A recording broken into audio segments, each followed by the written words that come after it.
আসসালামু আলাইকুম। আপনারা কি জানেন দীর্ঘ সময়ে গরু মোটা তাজার জন্য প্রতি ৩ মাস অন্তর অন্তর গরুকে কৃমি মুক্ত করতে হয়।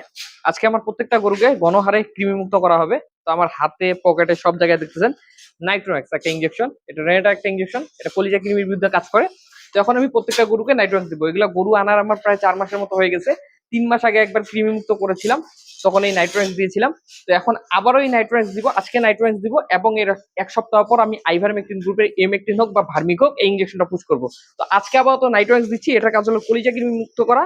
তো এই ইনজেকশন না দিলে কিন্তু আপনার গরু কখনোই সঠিকভাবে মোটা তাজা হবে না। মোটা তাজা হবে বাট আপনার খরচ প্রায় ডাবল হবে। যেখানে আপনার অর্ধেক খরচে গরু মোটা তাজা হয়ে যাবে অল্প খাবারে এই কলিজা কৃমি মুক্ত করলে। তো এই যে আমার হাতে দেখতে পাচ্ছেন একটা সিরিজ, এটা যে কোনো সিরিজ আপনি নিতে পারেন। ২০ টাকা দামের সিরিজ গুলো হলেও কোনো সমস্যা নাই।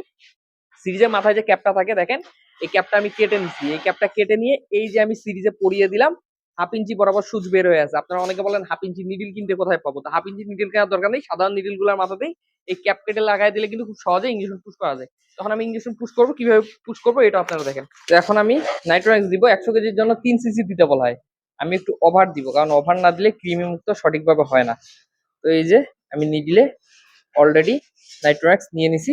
এখন জাস্ট পুশ করবো।